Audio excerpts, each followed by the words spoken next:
one of our songs did appear in a TV show on Netflix. It was a superhero character that John Cena, the wrestler. Yeah, so I joined this band Thunderhead, and we come out with a record called Ugly Side, and then we went out on tour with Metal Church over in Germany. We did like 2 or 3 weeks with them. Was Steve Unger in the band at the time or not yet? No, Steve was not. It wasn't the original lineup, but they had David Wayne, the original singer, and Kurt, obviously. And I forgot the name of the other guitar player, but he was, I think he was James Hetfield's guitar tech. Craig Wells, was that it? Yes, Craig Wells. Yes, that's him. So Craig Wells was playing guitar. So I met, David Wayne would come out and watch me play. I saw him. He would, like, as I was playing, I saw him, standing on the side.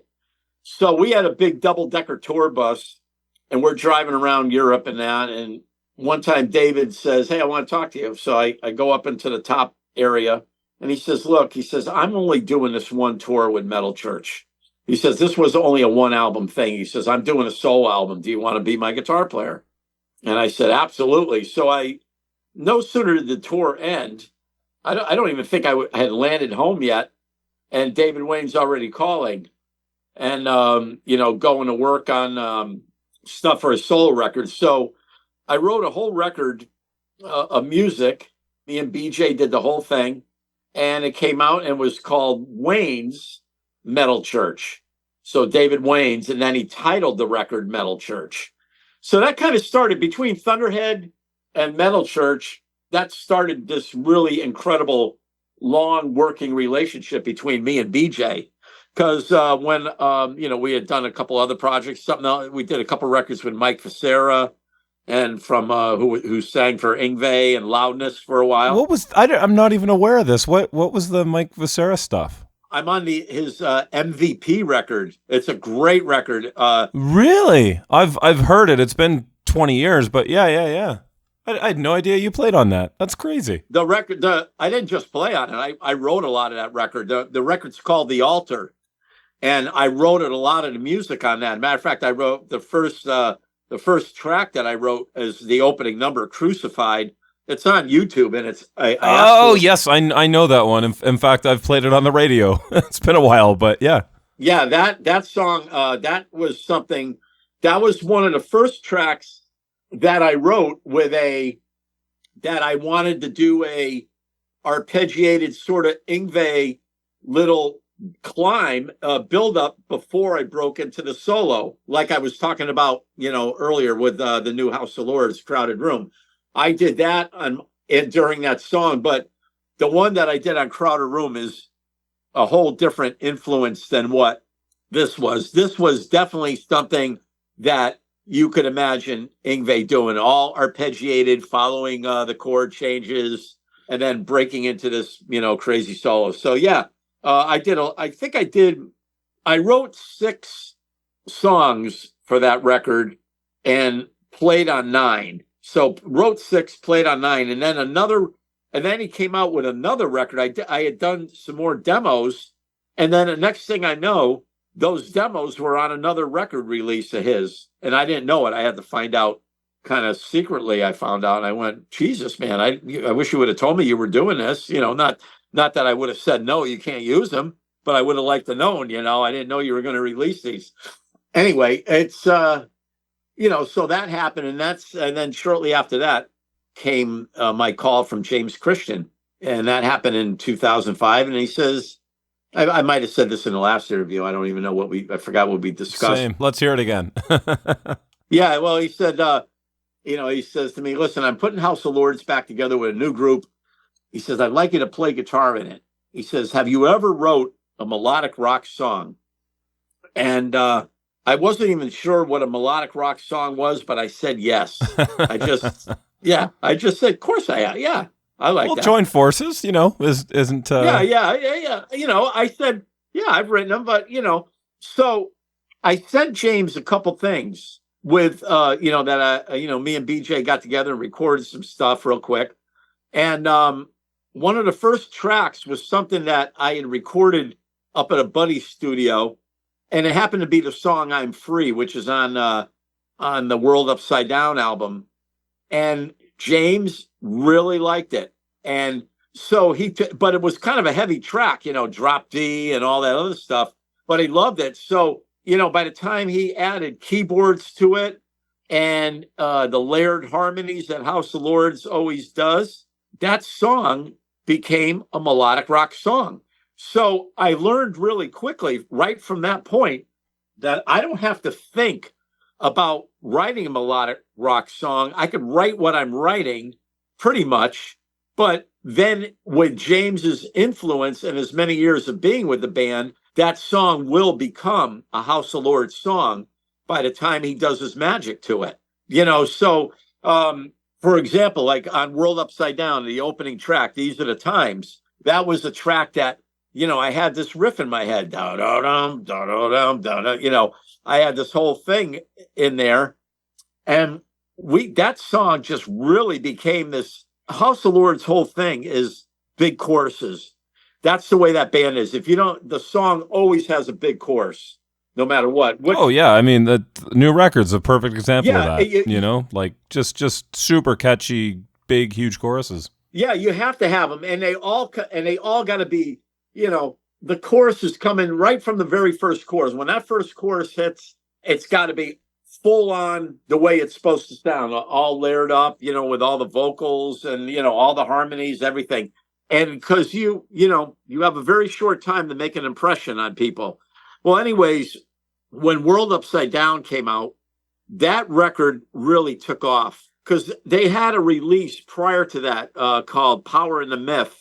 And for some reason, the House of Lords fans did not care for that record, although it's a very good record. But how the real typical House of Lords fans did not. It's a little more progressive rock, if I remember right. I haven't heard it in a long time. Yeah, and it wasn't even James's style, really. But he did a good job on it, and there is some good songs on there. But it's the fans that count. So when we came out with World Upside Down, we just really redeemed ourselves.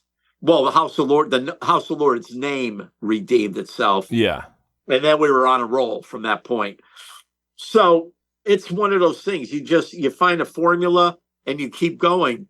So yeah, I was always able to give him heavy tracks. I even went deeper, like on World Upside Down. There's a track called Rock Bottom. Oh, I love that tune. Song, that's like a staple of the modern band. Yeah, and that song.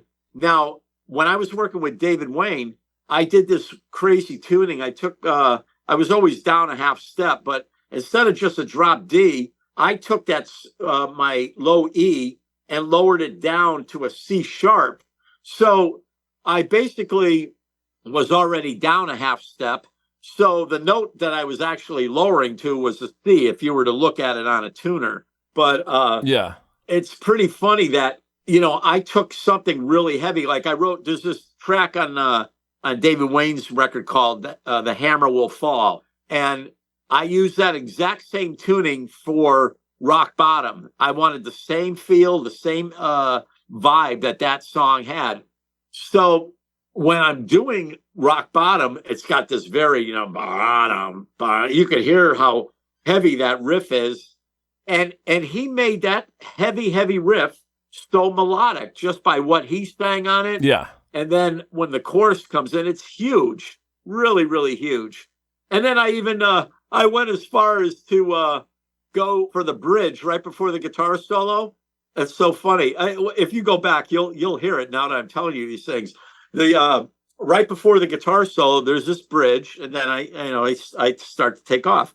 Well, I used the bridge very similar to Another Thing Coming from Judas Priest. That bridge right before Judas Priest solo starts, I always like that little bridge. So I said, you know what? I like that. I'm going to see how that works for this. So yeah, it's just that one little chord progression down, but James doesn't sing anything, what Rob Halford did at all. It's just, as a matter of fact, I never even told him that it was, similar to that. So, it's just one of those things that he came up with this brilliant thing.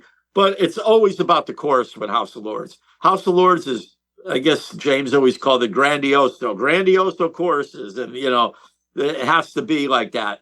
And honestly, I did that even with the Autograph album. When we were doing the Autograph record, Simon, they had a kind of a little bit different view of how they thought they should do things. So, like, for example, I forgot Feels So Good. That's one of the songs on there.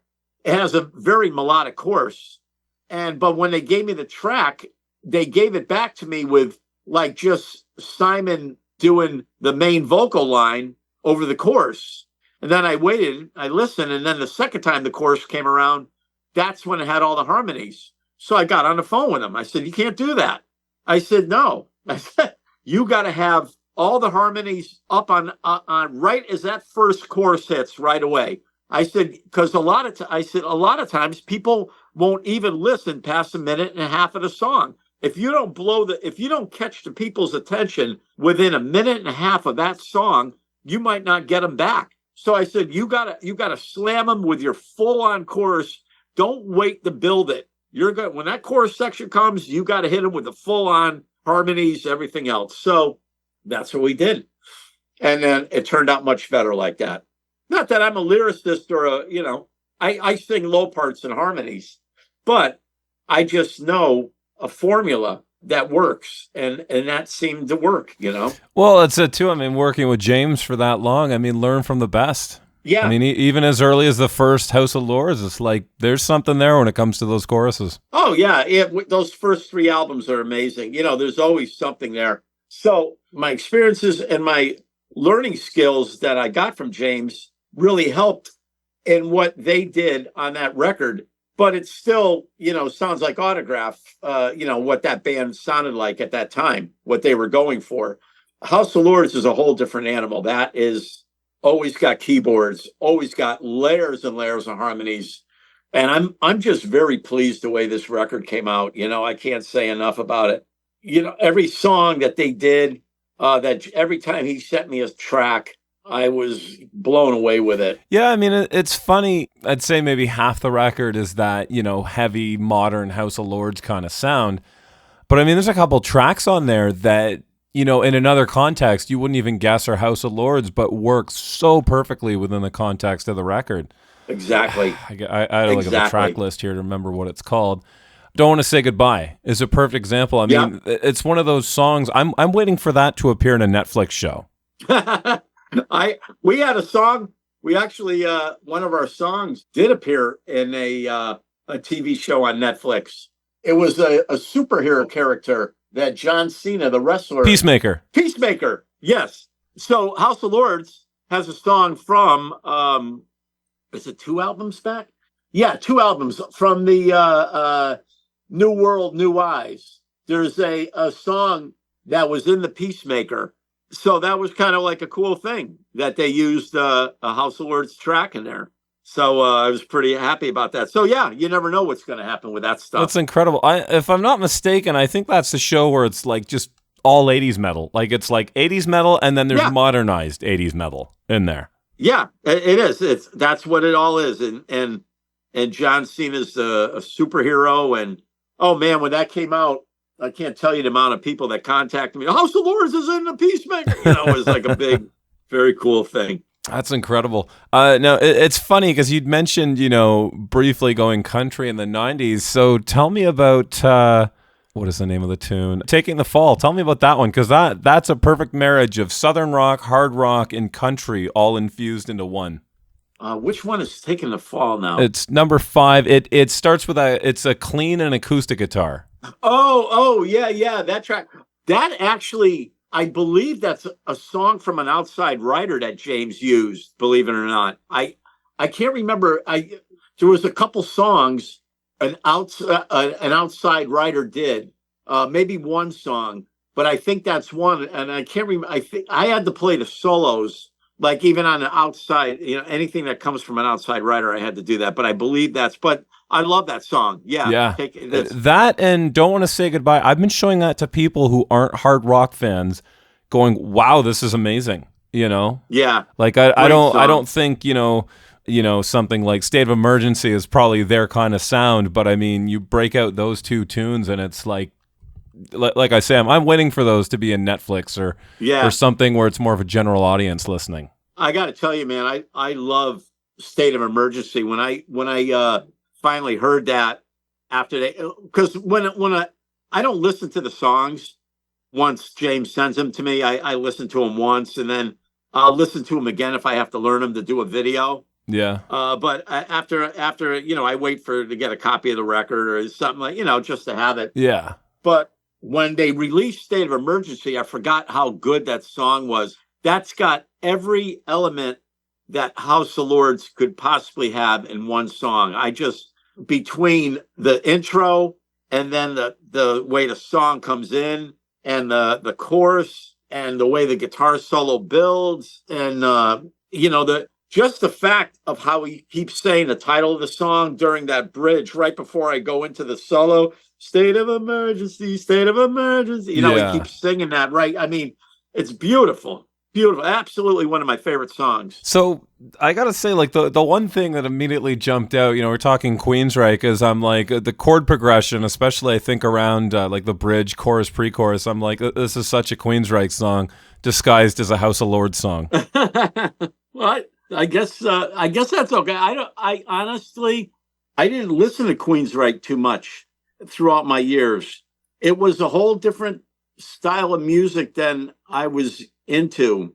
Keep in mind, I am older and everything, so I was all about older metal or hard rock. Oh, for sure. Yeah, like you say, the Deep Purple, Johnny Winter, 100%. Yeah, well, Deep Purple and Sabbath and things like that. So Queensryche and a lot of the other bands, and even bands as great as Iron Maiden, that type of stuff wasn't really my cup of tea, although it's amazing. And then of course I see all these bands later on, Iron Maiden and Queensryche, and I become a huge fan of Queensryche because and then we end up playing shows with them because we're with the same agent. And then I become even more of a fan by, just being able to really see what they're doing. And they have a lot of great songs, a lot of, as the more that I started listening to them, I started remembering songs that I heard. And I said, oh, I forgot that I really like this. So it's one of those situations where things come back around at you. Yeah. Especially, when we're playing together.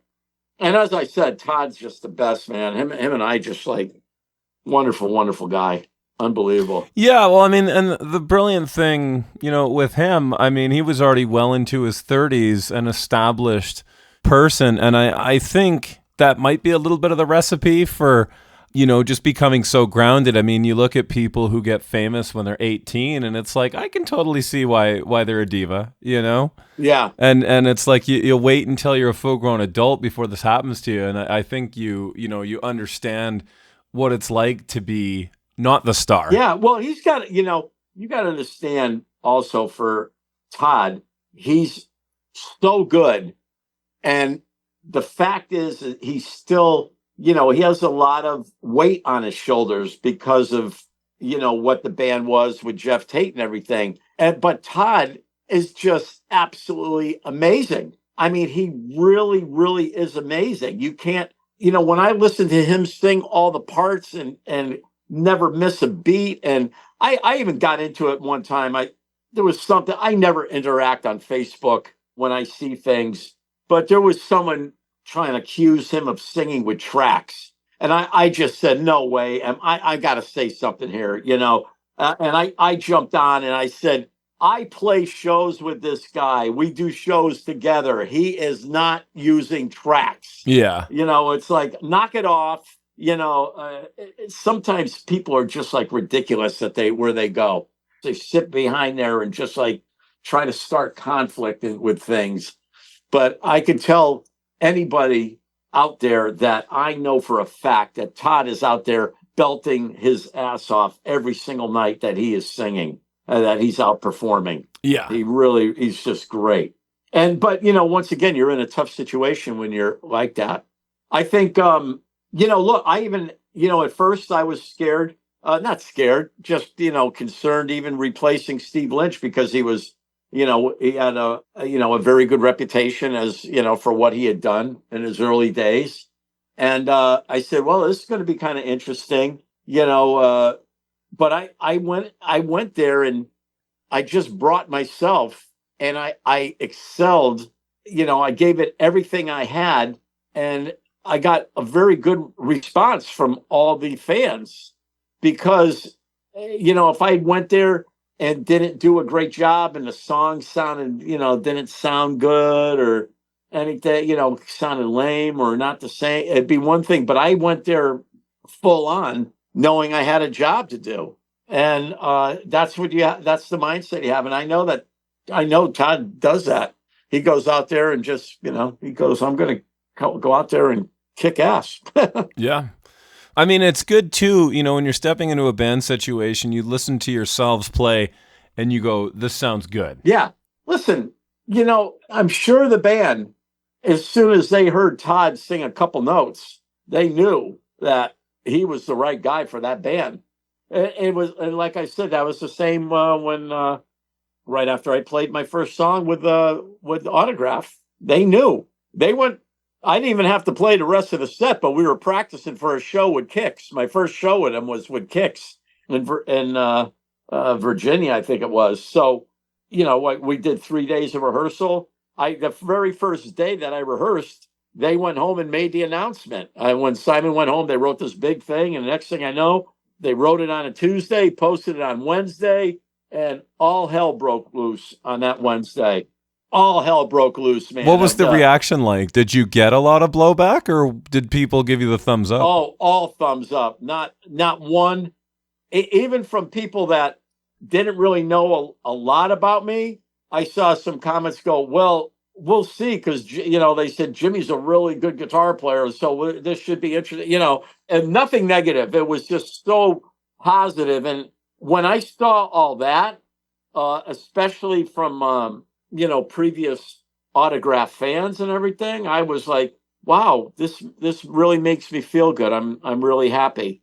I remember getting a message from Steve congratulating me, and because this is well into when he was, doing he was involved with that project with him and his fiance at the time. He said, you're going to have a really good time with the guys. I'm glad they picked you. And so that was nice to get that. Unfortunately, all the problems, unfortunately, what happened in that situation was, they split apart. And then that's when, Steve didn't have a project going. He was starting something else. And then once Randy died, that's when all the tragedy hit right there. I miss Randy so much. I was just looking at a picture of him this morning, actually, of me and him on stage. Something came up in one of my memories. I think about him so much. When I got in that band, Randy and I had become best friends, really close. And, I've said this before, you don't have to know somebody for years and years to have that person become a very close friend to you.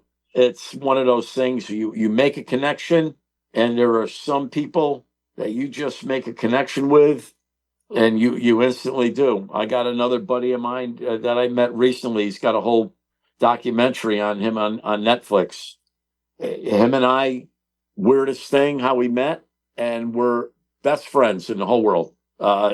Spent Christmas with him and the family, and everything. It's one of these amazing stories. So yeah, you don't have to know anybody forever. So me, getting to hang with Randy and getting as close as I did with Randy when he passed away so suddenly, and it was so weird. We had just finished the record too. We had finished it early, thank God, because Randy was in charge of turning it in and doing all that. So we finished it early, all mixed, everything. 2 weeks early, we send it into, because Frontiers gives you a deadline. They give you a certain amount of time they would like to have the record. If you go over, then you can work it out. But, they try to tell you this is when we definitely would like to have it done by. Well, we were early. So we sent it in, and literally 2 weeks after that, Randy was gone. And it was just so weird because, I say this all the time, that Randy played on that record to me as if he knew that was going to be his last recording of his life, because he played so great. in each and every song. He really, really did.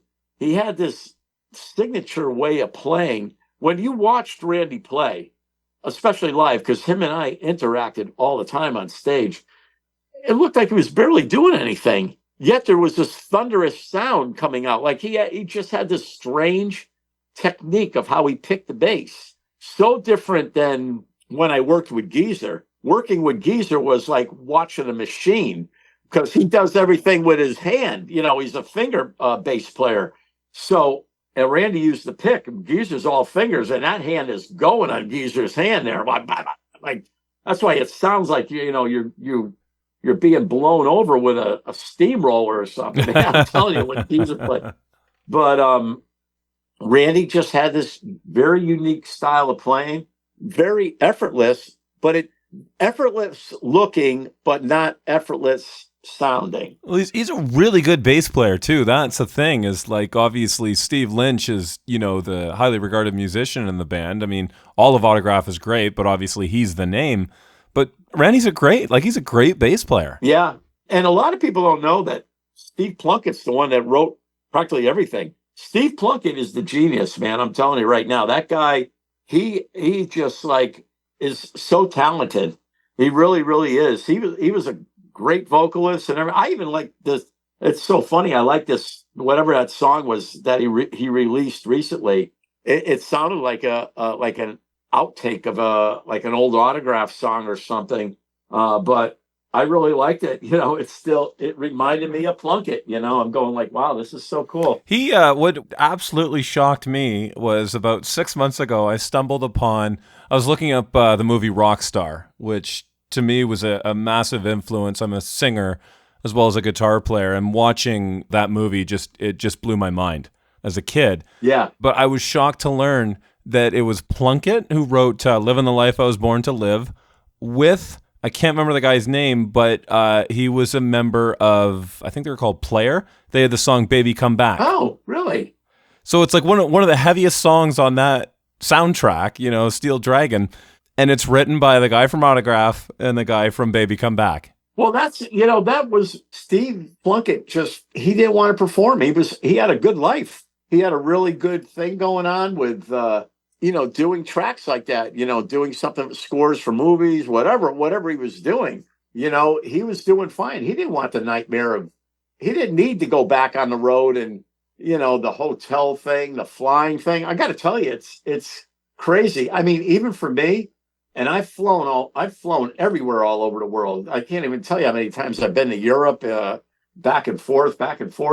It gets to be, you're running through airports, making sure you don't miss your connector. I mean, that stuff happens all the time.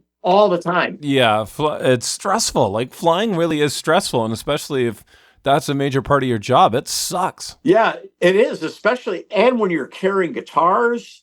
And, that's why I have everything down to a system. I have to always bring two guitars because I'm left-handed. So I had my guitars designed to be, they're full-size guitars, but as shaved off as possible. In other words, so if I have to shove them up in the overhead compartment in my double gig bag, they will fit. And I could get my double gig bag, because I don't have an oversized one. I have it where it's more squishable on the top.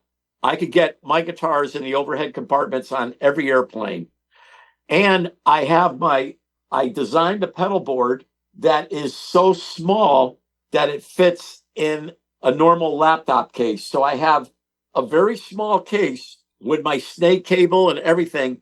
And I learned how to pack, like when we do shows, if they're overnight stays or, just, like a 2 or 3, a weekend gig. I learned what to pack and what I absolutely need.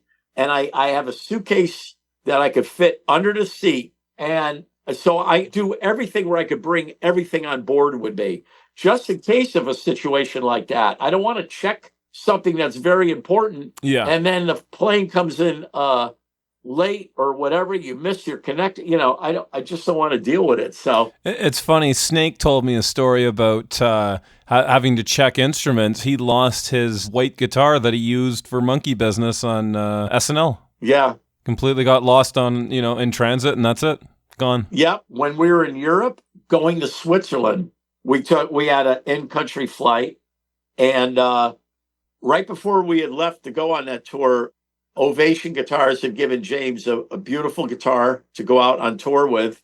And you could bet your ass from where, I forgot where we went from to Switzerland, but that guitar did not show up. It was in a beautiful hard shell case, brand new. Yeah, mysteriously disappeared. You can only imagine. Yeah, it's like we went crazy. He called everybody, and when they're gone, they're gone. Yeah, that's the worst feeling. I've had gear stolen, and it sucks. It's a horrible feeling, especially if it's a prized instrument. You know, it's one thing if it's something you don't play or whatever. It's like I'll take the loss, but especially something like that or a brand new instrument, horrible. Just the worst feeling. Well, that's why I do it the way I do. My worst case scenario is some airlines won't let me do it, but they'll gate check it. So I'll walk it down to the gate. I'll get I get a special tag so it doesn't go through on the belt through the other thing.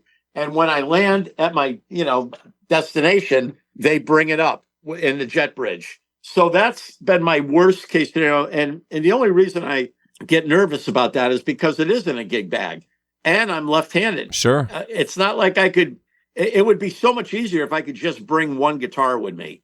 But if something happened, then I wouldn't be able to, I would be screwed because I can't call in advance and go, hey, I need a left-handed this, I need a left-handed that. And all my guitars are wired differently. My first Strat, my first real guitar, whoever wired it, and it was a 1973 Fender Sunburst Strat with a maple neck. Well, they didn't wire it for a lefty. They wired it up the way a right-handed person would play the guitar. So that's how I got used to turning my volume on, was the same way a right-handed person would. Yeah. So the next one I got, it was wired left-handed, and I kept shutting the guitar off because I was so used to turning it up one way. So every guitar I have to have rewired. As it is, I have to have the volumes far away from me. So in other words, a Stratocaster will do me no good where the volume is. It's too close. If what I would have to do is wire all three pickups to a master volume and that bottom tone control all the way down towards the end of the pickguard, that would be my volume. So I'd have to have the volume made all the way at the end and then keep the toggle switch where it is. So all my guitars that are custom have one volume and usually I like the Gibson style, three-way toggles. Mm-hmm. I have these special ones that really click, not sloppy. They're not a sloppy toggle switch. They go click, click, right into like that. So I have those installed in all my guitars. And everything's custom for me is basically what I'm trying to say. It's not like I could just take any guitar that they give me to play. Yeah. The tricky thing is half the time even procuring a left-handed guitar. I mean, I can't tell you the number of music stores I've been in, and because I have friends who are left-handed players, I'm always kind of cognizant of that, and I'll look around and go, there's 100 guitars up on the wall, there's not a single left-handed, or there might be one in the whole store. Yeah, I was actually surprised. So I have a Guitar Center near me, and I went up there, and they actually had about 4 or 5. They used to have a left-handed section years and years ago. But then that went away. And usually when I go there, they might have 1 or 2. But I was kind of surprised. They had, about 5 lefty guitars that were there in the shop, maybe even 6. And I was like, wow, guys, all right. That's like Christmas. It was like they were, and they knew that I would really dig it. So it was really cool. You get to go there. But, like I said, everything I get is custom made for me anyway. That's why I love these PVX guitars I do. My buddy Paul makes them he's an independent builder out of North Carolina. I absolutely love these things. I helped design the body. I helped design he had a whole different looking headstock. And I said, no, I want to chop that down. I want to make it smaller for airplane. He worked with me and originally his guitars did not have a bolt-on neck. I said, Paul, I want these, I want them to have a bolt-on neck, really nice, solid. He's got this special neck joint. And then once he did the first bolt-on, he says, you know what? I like this. This is great. So now all of his guitars are this design, and it makes me feel good that I had a lot of input on this model. Yeah, it's amazing, especially getting something that's custom tailored to you instead of something you just get used to. Yeah. And you know what's weird though? When I joined Autograph, I hadn't played a guitar with a Floyd Rose on it in years. I had a Kramer endorsement back in the 80s. They had given me like 15 guitars, whatever. So the Floyd was something I hadn't used, in years and years. So getting in that band, I had to go back and get acquainted with Floyd Rose. I got a couple Charvels that I really like. Beautiful guitars. I love Charvels. Yeah. I got two lefty. I'm looking at them right now. Two beautiful lefty Charvels, identical, because everything I have to have two. I'm kind of like Moses. I have to have two of everything. I have to have two. I can't have just one. It's always got to be a pair. So it was always in that situation. But I'm not one of these guys that will be able to play a Strat, and then I see them all the time too, and then pick up like a 335 or a Les Paul and pick that up and play comfortably. It's either one or the other with me. So now I used to play Gibson SGs all the time, and I was very used to the Gibson string spacing. Since I got on the Floyd Rose, that's a wider string spacing, and I've had to adapt my picking style and work really hard where I can maneuver really quickly with that. Now, when I go back to the Gibson, it feels like a foreign guitar to me. So Fenders work because they have that style, that same spacing as a Floyd. So I could do that. But going from a Fender to a Gibson Fender, I'm not that guy. Just can't. It's whatever I'm using, that's what I'm using. Yep, I'm very much the same as you. I'm definitely a creature of habit, and like you say, the string spacing. It's weird. I'll sit there, I'll go through phases where I'll play classical for a little while, and then I go back to an electric, and it takes me like an hour to reacquaint myself with everything being so close again. Oh, yeah. And what's weird is that's one guitar I've always wanted, was a nice lefty classical with a cutaway and everything. I never see one of them. I know I could order one, but I'd like to just walk in, even if it didn't have a cutaway, just to walk in and play a nylon string lefty, just to see if I actually like it enough to, jump the gun and, get something, but never see one. Do you ever attempt playing right-handed? Because that's got to be kind of heartbreaking in a way to, like 99% of guitars are made right-handed, and it's like you've got such a limited selection to go with. Oh no, I'm so left-handed. You have no idea. I can't even hold a guitar pick. I can't even hold a guitar righty and hold a pick. It's insane. My whole body is. I feel like I can't even tell you. It just doesn't function. That's that side of my brain won't do it. It won't work for me. Yeah, it's funny. A friend of mine's ambidextrous, so he said, because he realized that early on, he's like, "There's no instruments for left-handed people. I'm just going to teach myself to play right-handed," and he's phenomenal. Using his non-dominant hand. Well, I'm not totally left-handed. Like I write left-handed. But I would kick a ball with my left foot, but I would bat righty. I golf righty. I would throw a ball with my right hand. So it's kind of weird. Some things are good. But the writing is a nightmare. Every time I write something, it's like, and I use the black gel pens. So my hand. Writing out a check, smears right across. It's great. I love it. I want to ask you this. So I've seen House of Lords now twice at the Token in Detroit. Are you guys talking about touring? And is there any chance you guys might return? Yes. James, well, as you probably read, James was sick for a while, and he didn't want to make that announcement, but it was kind of a forced thing he had to do because we had to cancel a show over in England. And the promoter was...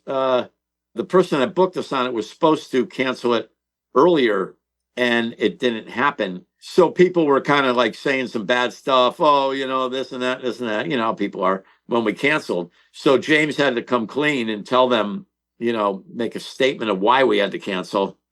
But now he's doing well and seems to be on the mend, and he really wants to get out and tour off this record, especially because it's so strong.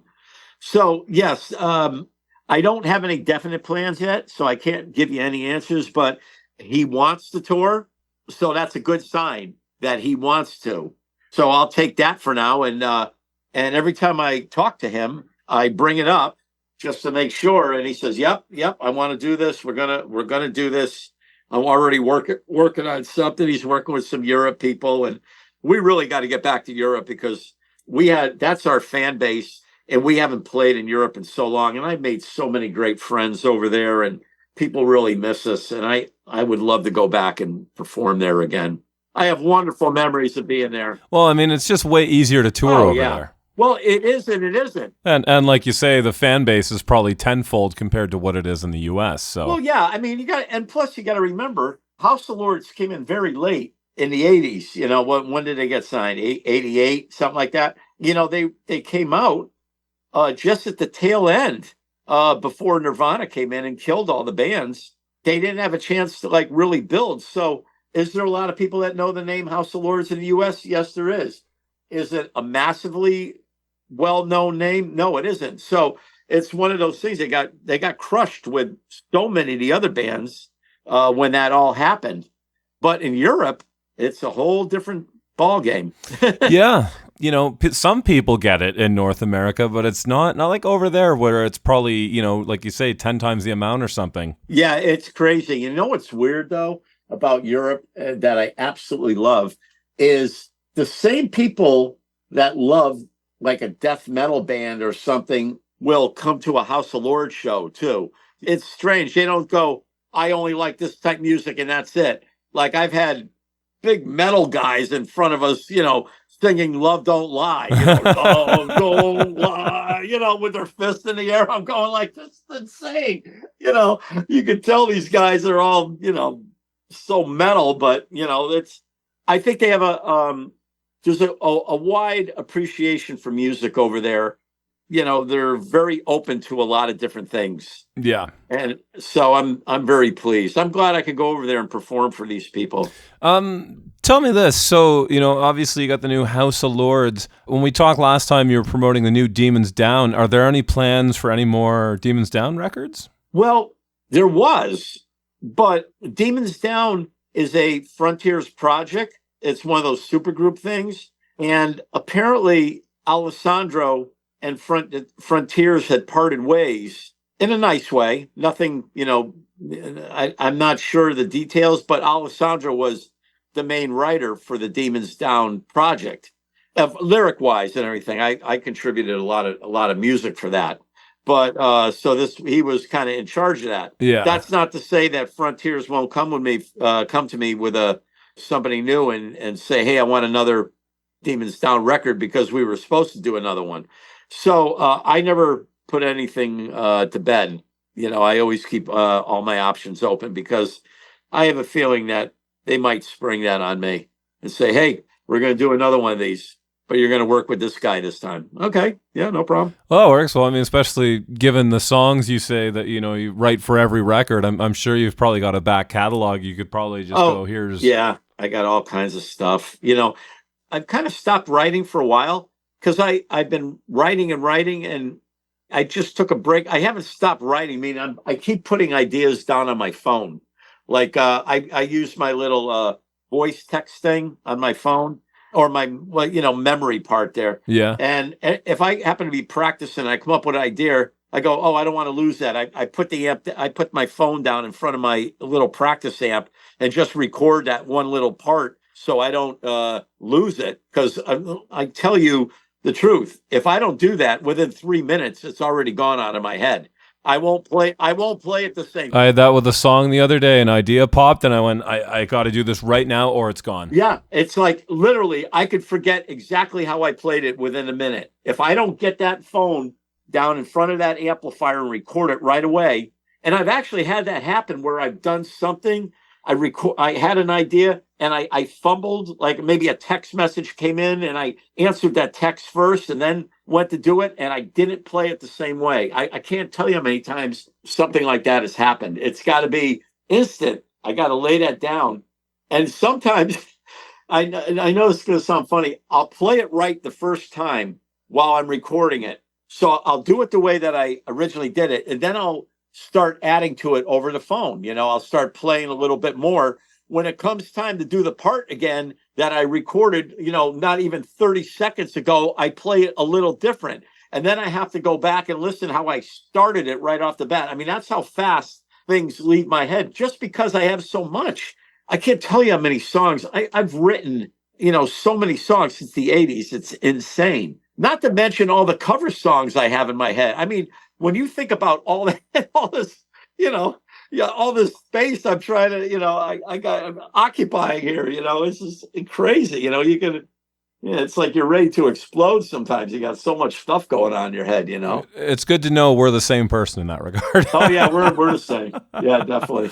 Yeah, that's totally me when it comes to an idea coming, or even just, like my band playing a show. It's all, covers I've known my whole life, but it's like, oh crap, no, I actually got to remember all these words and actually, do it convincingly. So it's different, right? When you've just done so much crap through your life that it pushes all the other stuff out. Yeah, I mean, even like when it comes time to do an autograph Beyond show, I mean, I've played the song so much that about 2 weeks prior, before I'm going to leave, or I have somebody had recorded our whole first show, my very first show with the band. It's on YouTube if you type in Jimmy Bell autograph. So my very first show opening for Kicks is on there. So I throw that up and I practice to that.